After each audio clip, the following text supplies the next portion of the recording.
ಶಿಡ್ಲಘಟ್ಟ ನಗರಸಭೆ ಪೌರಾಯುಕ್ತಗೆ ನಿಂದಿಸಿದ ಪ್ರಕರಣಕ್ಕೆ ಸಂಬಂಧಪಟ್ಟಂತೆ ರಾಜ್ಯ ಮಾನವ ಹಕ್ಕುಗಳ ಆಯೋಗ ಹಾಗೂ ಮಧ್ಯಮ ಸಂಘಟನೆ ವತಿಯಿಂದ ಪೊಲೀಸ್ ಠಾಣೆಗೆ ದೂರು ನೀಡಲಾಗಿದೆ.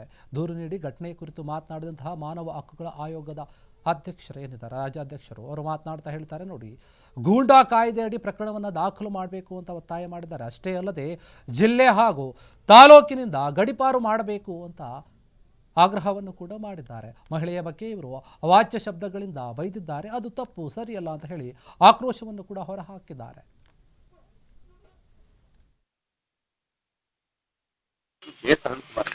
ಮಾನವ ಹಕ್ಕುಗಳು ಮತ್ತು ಮಾಧ್ಯಮ ಸಂಘಟನೆ ಸಂಸ್ಥಾಪಕ ರಾಜ್ಯಾಧ್ಯಕ್ಷರು ಏನು ಚಿಕ್ಕಬಳ್ಳಾಪುರ ಜಿಲ್ಲೆ ಶಿಡ್ಲಘಟ್ಟ ತಾಲೂಕಿನ ಒಂದು 12ನೇ ತಾರೀಕು ಮೊದಲನೇ ತಿಂಗಳ ಈ ಹಿಂದೆ ನಡೆದಿರ್ತಕ್ಕಂಥ ಒಂದು ಕಲ್ಟ್ ಸಿನಿಮಾ ಚಿತ್ರದ ಒಂದು ಪ್ರಮೋಷನ್ ಕಾರ್ಯಕ್ರಮದ ಒಂದು ಅಂಗವಾಗಿ ಈ ಭಾಗದ ಕಾಂಗ್ರೆಸ್ ಮುಖಂಡರು ಆಗಿರ್ತಕ್ಕಂಥ ರಾಜೀವ್ ಗೌಡರು ಅವರ ಫ್ಲೆಕ್ಸ್ ಮತ್ತು ಬ್ಯಾನರ್ನ ಅಳವಡಿಸಿಕೊಳ್ಳುತ್ತಾರೆ. ಅದು ಕೂಡ ಒಂದು ಯಾವ ರೀತಿ ನಗರಸಭೆಯಿಂದ ಅನುಮತಿಯನ್ನು ಪಡೆಯದೆ ಇವತ್ತು ಫ್ಲೆಕ್ಸ್ಗಳನ್ನು ಅಳವಡಿಸುತ್ತಾರೆ.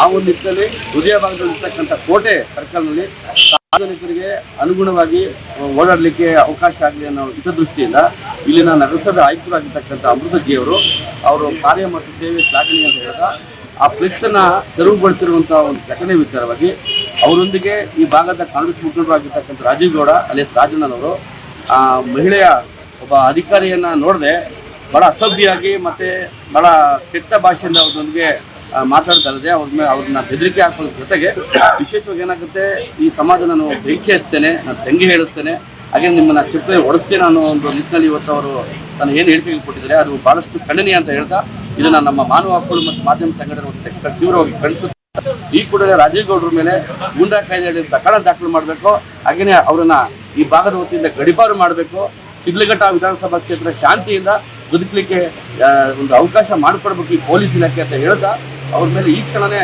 ಅವ್ರನ್ನ ಬಂಧಿಸಿ ಸಂಬಂಧಪಟ್ಟಾಗೆ ಅವ್ರನ್ನ ನ್ಯಾಯಾಂಗಕ್ಕೆ ಒಳಪಡಿಸಬೇಕು ಅಂತೇಳಿ ಇವತ್ತು ಇನ್ಸ್ಪೆಕ್ಟರ್ ಅವರಿಗೆ ನಾನು ದೂರನ್ನು ಕೊಟ್ಟಿದ್ದೆ.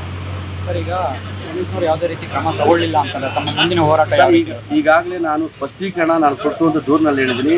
ಮುಂದಿನ ದಿನಗಳಲ್ಲಿ ಏನಾದರೂ ಆಗುವಗಳಿಗೆ ನೀವು ಬಂಧಿಸಿಲ್ಲ ಅಂತಂದರೆ, ರಾಜೀವ್ ಗೌಡರು ಏನಾದರೂ ಬಂಧಿಸಿಲ್ಲ, ಅವ್ರ ನ್ಯಾಯಾಂಗಕ್ಕೆ ಒಳಪಡಿಸಿಲ್ಲ ಅಂದರೆ ಮುಂದಿನ ಆಗುವಗಳಿಗೆ ನಿಮ್ಮ ಪೊಲೀಸ್ ಇಲಾಖೆ ನೇರವಾಗಿ ಹೊಣೆ ಅಂತ ಹೇಳ್ಬಿಟ್ಟು ನಾನು ಈಗಾಗಲೇ ಸ್ಪಷ್ಟವಾಗಿ ಒಂದು ನನ್ನ ದೂರಲ್ಲಿ ನಾನು ಕ್ಷಣ ಕ್ಷಣದ ಸುದ್ದಿಗಳಿಗಾಗಿ ಫ್ರೀಡಂ ಟಿವಿ ಸಬ್ಸ್ಕ್ರೈಬ್ ಮಾಡಿ, ಲೈಕ್ ಮಾಡಿ ಹಾಗೂ ಫಾಲೋ ಮಾಡಿ. ಹೊಸ ಸುದ್ದಿಗಳ ನೋಟಿಫಿಕೇಶನ್ಗಾಗಿ ಬೆಲ್ ಐಕಾನ್ ಮೇಲೆ ಕ್ಲಿಕ್ ಮಾಡಿ.